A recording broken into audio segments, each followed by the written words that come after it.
Mesdames et messieurs, bonsoir et merci de nous choisir pour vous informer à la une de ce soir. Le procès en appel du colonel Mamadou Alpha-Bari s'est ouvert ce mardi à la Cour suprême de Conakry.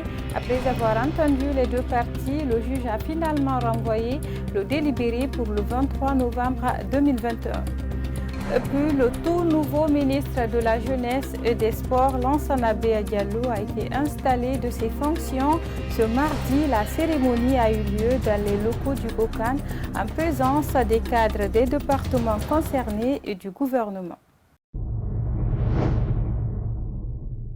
C'est tout pour les titres. Condamné par la Cour d'appel de Conakry à 5 ans de prison ferme assortie d'un an de sursis et au paiement d'une amende de 140 millions de francs guinéens, le 2 juin dernier, le procès en appel du colonel Mamadou Alpha-Bari s'est ouvert ce mardi à la Cour suprême de Conakry, une décision de la Cour d'appel qui a poussé les avocats à introduire le pourvoi en cassation à la Cour suprême après avoir écouté toutes les deux parties concernées dans cette affaire.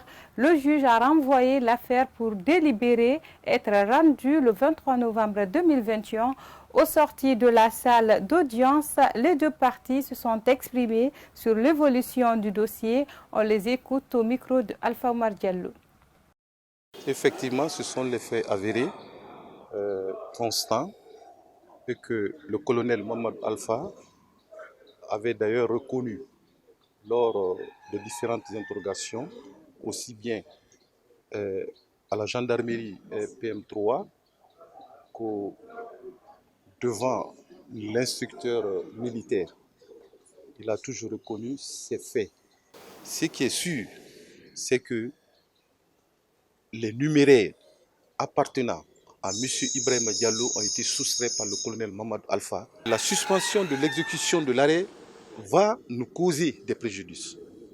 La gloire, le prestige, la notoriété n'ont pas que des amis. Ce sont des vertus qui ont des ennemis. Au fur et à mesure que vous montez, vous devez savoir que vous n'êtes pas aimé par tous, que vous avez des ennemis. Mamadou Alpha-Bari, le colonel, nous l'avons vu ici à l'œuvre, il a séduit pas mal de Guinéens par le bon travail qu'il effectuait. Donc tout de suite, il fallait le neutraliser. Donc on a profité de cette situation-là pour le faire taire, pour le faire condamner arbitrairement. Mais il a remboursé déjà les 9 000 $. Et sur l'abondement, il a déposé 50 millions aussi. Donc il n'y avait plus de raison qu'il soit condamné au paiement de la somme de 140 millions. C'est injuste, c'est arbitraire. L'affaire est mise en délibéré au 23. Nous gardons espoir que ces jours-là, la Cour va agir favorablement en raison de la pertinence de nos arguments. Toujours dans l'actualité, la récupération des domaines bâtis et non bâtis de l'État occupés par des anciens ministres, présidents d'institutions dissoutes et anciens hauts fonctionnaires continue à susciter des réactions dans la cité. Interrogé sur le sujet, le président de la Ligue pour les droits et la démocratie en Afrique, Lida, estime que cette décision des nouvelles autorités nécessite de l'ordre et de méthode. Kadiatou Bari et Abdourahmane Bari. C'est à travers un communiqué lu ce dimanche 7 novembre 2021 à la télévision nationale RTG que le premier ministre de la transition, Mohamed Beavogui, a sommé aux anciens ministres, présidents d'institutions dissoutes et anciens hauts fonctionnaires de libérer les domaines bâtis et non bâtis de l'État qu'ils occupent. Le président de la Ligue pour les droits et la démocratie en Afrique, Lida, pense que cette situation est inédite et qu'elle nécessite un travail gigantesque. Il y a des fonctionnaires, des hauts responsables qui sont logés dans des domaines, dans des logements appartenant à l'État, dans le cadre de leurs fonctions. Et donc cela, c'est automatique. Une fois que vous n'êtes plus à cette fonction, vous devez rendre la résidence. Cette occupation anarchique des domaines bâtis et non bâtis de l'État crée une crise de logement parfois au sommet de l'État, a rappelé Mamadi Kaba. Le président Alpha Condé, presque 20% des responsables de son gouvernement n'avaient pas de logement. Certains ministres logeaient à l'hôtel, et d'autres étaient... Quand même, il n'y avait pas de logement. Et cette crise de logement a affecté jusqu'au sommet de l'État. Cet activiste de la société civile guinéenne soutient que cette démarche de récupération des domaines de l'État est complexe. Selon lui, il existe plusieurs types de cas. Mais il y a d'autres personnes à qui l'État a passé d'autres types de contrats. Maintenant que les contrats aient été faits dans les normes ou pas, mais il y a des responsables de l'État qui ont engagé l'État. Le président de la Ligue pour les droits et la démocratie en Afrique soutient qu'il ne faut pas fermer les yeux sur les droits des uns et des autres pour motif que l'État doit être rétabli dans ses droits par tous les moyens. Face à cela, Mamadi Kaba demande au CNRD d'utiliser la bonne méthode, car selon lui, nul n'est parfait.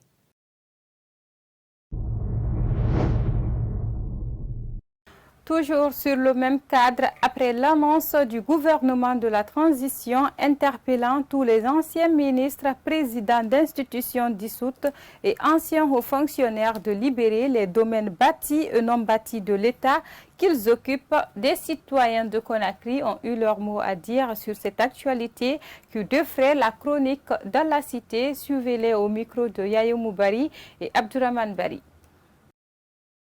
Bon, c'est ce que je pense, c'est normal de libérer le lieu parce que là où ils habitent, ça appartient à tous les Guinéens. Donc ils ne sont pas les seuls occupants. Donc s'ils ont quitté leur poste, ils n'ont qu'à laisser la place aux autres aussi. On dit souvent dans le bon gaisi, dans le bon belé, ni hoba zogo ba mia. C'est-à-dire toi qui n'es pas initié, tu ne peux pas manger le repas qui a été préparé par des hommes initiés. C'est-à-dire si les anciens dignitaires n'ont pas pu faire ce que la population a pensé. Donc la maison qu'on les a confiée, je peux dire les bâtis et non bâtis, donc ils doivent libérer le coin et donner aux jeunes qui veulent faire l'affaire de la population. Je pense que cette décision est salutaire. Le fait de récupérer les domaines de l'État est une bonne chose. Ils doivent continuer le combat.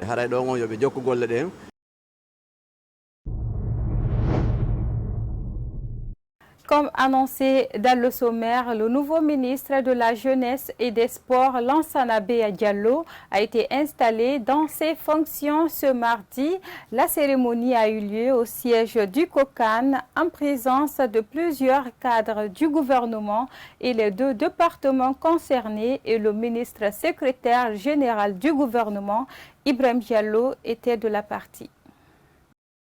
Parmi les 25 ministres nommés par le président de la transition sur proposition du premier ministre chef du gouvernement, celui de la jeunesse et des sports est le dernier à prendre fonction. Lansana Beya Diallo a été installé ce mardi 9 novembre dans ses fonctions, en présence de plusieurs cadres du gouvernement. Monsieur le ministre, vous prenez fonction à la tête de ce département dans un contexte particulièrement marqué par l'ouverture et la réalisation des grands chantiers de construction des infrastructures dans le cadre de l'organisation de la Coupe d'Afrique des Nations de football senior Cannes 2025. L'autre aspect du contexte est l'existence d'une jeunesse désœuvrée qui passe l'essentiel de son temps à la recherche du premier emploi et du financement des projets mal conçus et non bancables. Conscient de l'enjeu qui lui attend dans ses fonctions, le nouveau ministre de la Jeunesse et des Sports compte relever le défi. Mon combat depuis des années pour la Guinée, c'est de voir justement cette jeunesse pouvoir émerger et mériter la place qu'elle mérite dans ce monde. Donc je suis évidemment conscient du grand chantier qui est là et je suis surtout très heureux et très fier de retrouver une belle équipe, parce que j'ai vu l'équipe qui a été composée. Je suis un des derniers qui arrive maintenant et qui m'installe. Mais je suis vraiment heureux de pouvoir collaborer avec cette équipe qui a l'air très dynamique, très jeune, un peu moins jeune parce qu'il y a un peu plus d'expérience, mais en tout cas, on va pouvoir collaborer ensemble d'une manière extraordinaire. À cette occasion, le tout nouveau patron des sports promet de s'investir dans toutes les disciplines sportives du pays. Je voudrais être clair aussi avec tout le monde. Ce n'est pas parce que je suis boxeur que je serai évidemment le ministre des boxeurs. Ce n'est pas parce que le football est le sport le plus populaire que je serai le ministre des footballeurs. Ce n'est pas parce que j'aime énormément l'athlétisme et que c'est un des premiers sports que j'ai pratiqué que je serai le ministre des athlètes. Ce n'est pas parce que le basketball est un magnifique sport que je serai le ministre des basketteurs. Je serai le ministre de toutes les sportives et de tous les sportifs sans aucune différence de discipline. Il reste à savoir si Lansana Bia Diallo parviendra à résoudre les maux dont souffrent la jeunesse et le sport guinéen. Un sommet extraordinaire du chef d'État de la Communauté économique des États de l'Afrique de l'Ouest s'est tenu ce dimanche 7 septembre à Accra, au Ghana. Des sanctions et décisions ont été prises contre la Guinée et le Mali. Il y a eu aussi la nomination de Mohamed Ibn Chambas comme médiateur en Guinée. Bintou Souma pour le commentaire. Réunis en sommet extraordinaire à Accra au Ghana dimanche 7 novembre, les chefs d'État de la Communauté économique des États de l'Afrique de l'Ouest ont pris des décisions contre la Guinée et le Mali. Parmi les décisions prises figurait la nomination de Mohamed Ibn Chambas, ancien représentant spécial du secrétaire général de l'ONU pour l'Afrique de l'Ouest et le Sahel, comme médiateur de la CEDEAO pour la Guinée. À la même occasion, ils ont aussi durci les sanctions individuelles contre des dirigeants maliens et guinéens. Pour la Guinée, il s'agit notamment de l'interdiction de voyage et le gel des avoirs de la junte et ceux de leurs familles, la libération immédiate de l'ancien chef d'État Alpha Condé, arrêté depuis le 5 septembre dernier. La CEDEAO exige ensuite des nouvelles autorités, un calendrier détaillé pour un retour à l'ordre constitutionnel. En ce qui concerne le diplomate guinéen, actuel conseiller de Nana Akufo-Addo, président en exercice de la CEDEAO, connaît bien la Guinée. Le nouveau médiateur de la CEDEAO a été au cœur de la résolution des crises qui ont secoué le pays ces 15 dernières années. Le 15 novembre 2019, le représentant spécial du secrétaire général et chef du Bureau des Nations Unies pour l'Afrique de l'Ouest et le Sahel, Mohamed Ibn Chambas, a conclu une visite de consultation de 3 jours à Conakry, durant laquelle il a rencontré le président de la République, les partis politiques, à savoir l'UFDG, l'UFR et le RPG. La Commission électorale nationale indépendante, CENI, le groupe national de contact pour le dialogue et la paix en Guinée, des représentants de la société civile, ainsi que des membres du corps diplomatique et l'équipe pays des Nations Unies. Les différentes rencontres ont permis de discuter de la situation politique et sociale et d'échanger sur les moyens les plus appropriés pour retrouver un environnement apaisé afin de permettre aux Guinéens de prendre part aux échéances électorales prévues pour 2020. Les échanges ont également porté, entre autres, sur le droit de manifester inscrit dans la Constitution, la révision du fichier électoral et le chronogramme consensuel des élections annoncées par la CENI.